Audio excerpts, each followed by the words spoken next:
Makan tiap-tiap hari tapi tak berak, kemana perginya najis dalam badan tu? Sembelit memang menyakitkan. Ada pula orang cuba makan pisang tapi tetap tak berkesan. Saya nak beritahu anda satu cara yang sangat bagus. Anda cuma perlu sapu sekali sebelum tidur, esok pagi terus keluarkan banyak. Kalau teruskan sapu selama setengah bulan, anda akan rasa macam orang lain. Semalam saya sendiri sapu sekali, satu hari boleh berak 4 hingga 5 kali. Ini bukan cirit-birit, tetapi benar-benar keluarkan semua sampah dalam usus, termasuk yang hitam busuk tu. Cara ni sangat mudah, produk ni memang terkenal di mana-mana, terutamanya untuk mereka yang perut keras, susah nak berak 2-3 hari atau 4-5 hari baru sekali ke tandas, atau duduk setengah jam baru boleh berak.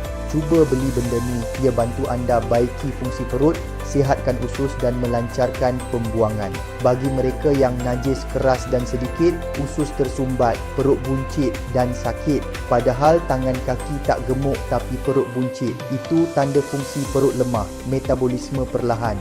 Gel usus perut ini khas untuk rawat masalah sembelit, hanya perlu guna sekali sehari. Kami jual terus dari kilang, penghantaran percuma ke rumah. Ia mengandungi pelbagai bahan penting untuk menjaga perut dan melancarkan pembuangan. Sekali sehari sapu pada pusat membantu memperbaiki fungsi perut, tepat merawat sembelit. Bukan sahaja bahannya bagus, harganya pun sangat berbaloi. Beli hari ini, paling cepat esok sudah sampai ke tangan anda. Jangan tunggu lagi, ramai orang terlepas peluang untuk baiki sembelit. Sekarang klik pautan di bawah video untuk lihat maklumat lanjut.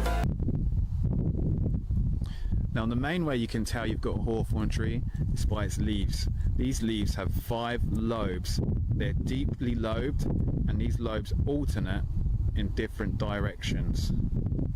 These are the main way we can tell we've got a hawthorn tree.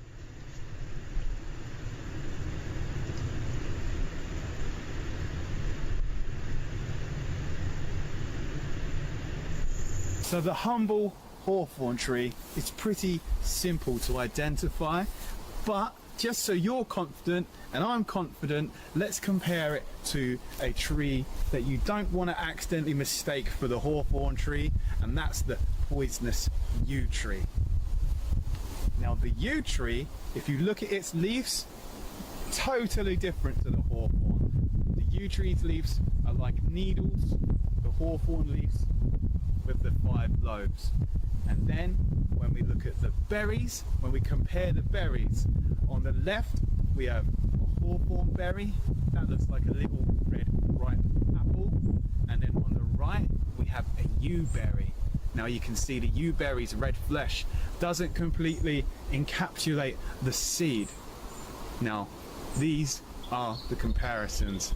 On the left we have hawthorn berry, on the right yew berry. It's pretty easy to tell the difference between a yew tree and a hawthorn tree, but it's definitely best to know and understand them basic trees, because the yew tree is deadly poisonous. It takes just 2 seeds of a yew tree to kill a horse and just 50 of the needle-like leaves from the yew tree to kill an adult. So let's talk about the edibility of the hawthorn. Now in early spring, when these little leaves start to appear, these are edible, and they're known to the older generation as bread and cheese because they kind of taste like a savoury snack. So in early spring you can eat the hawthorn leaves, and then of course when the berries appear in late summer and autumn, these are edible as long as you spit out the seed. They make a delicious snack. They taste kind of like a bland apple, and we really love them in our house because they've not got an amazing flavour compared to say a blackberry, but they're a really autumnal kind of flavour. They're really earthy. There's something special about them. It's probably our tickers telling us that they approve and put more of these little berries in the body, please.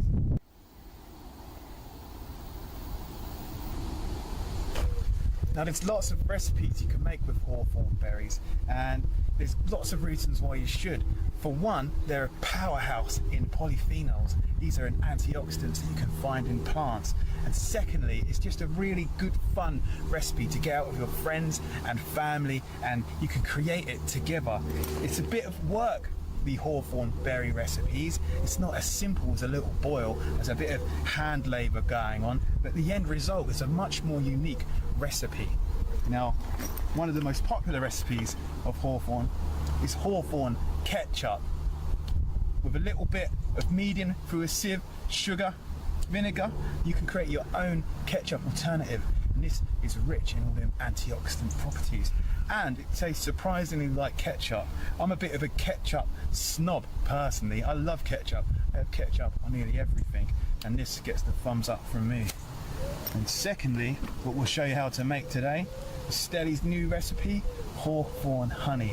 This is the hawthorn berry infused with actual honey so it can last all throughout the year, and we can use it in teas or even a cheeky honey sandwich, and that brings all that good heart strength and goodness into our body in a nice sweet treat kind of way. And then of course you've got the traditional hawthorn tea, where you simply dry out the berries. These are berries from last year. You simply dry these out and you can make yourself hawthorn tea for the rest of the year. And that's probably the most practical way of using hawthorn berries if you want to use them for their medicinal goodness. Now before we head home, instead he shows us how to make some hawthorn honey, I thought I'd share some hawthorn folklore with you.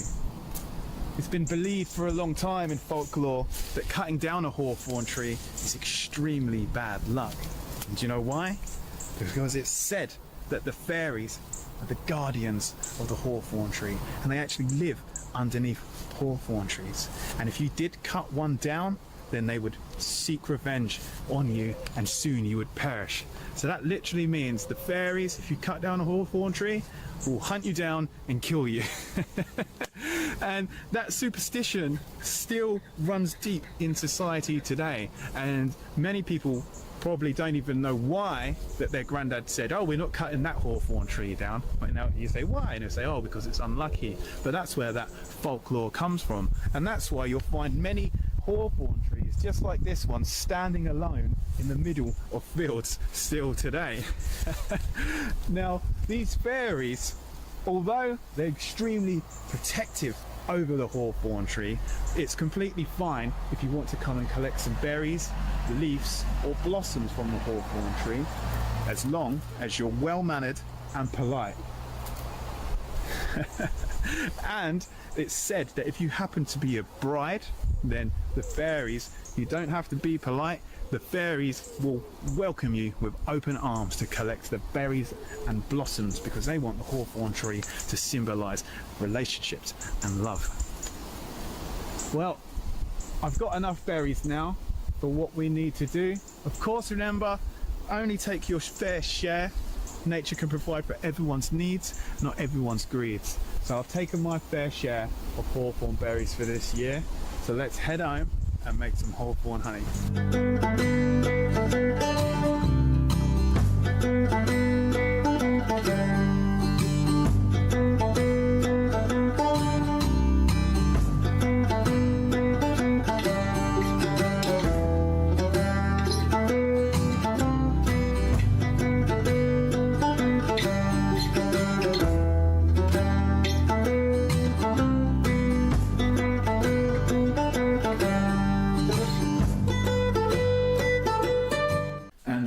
Stelly. Hi guys, welcome back. Here we have our wonderful bowl of foraged hawthorn berries to make delicious hawthorn honey. It's so super easy peasy, and it's such a brilliant way of getting all of the mighty goodness of the heroic hawthorn into your system. Heroic hawthorn, encapsulate all that goodness and preserve it in hawthorn honey. Hawthorn honey. It's such a helpful little berry, and it's really amazing for your heart. So make it into a honey, stir it into your tea, make it into some biscuits, and it's delicious. Come with us and we'll show you how to make it. So for this recipe, hawthorn honey, all you need with some helpful hawthorns and a cup of delicious honey. Now honey is amazing because everybody knows that honey is great for when you've got a sore throat or you're feeling a bit cold and fluey, and it's such a delicious, yummy mix. We're going to mix in our hawthorns with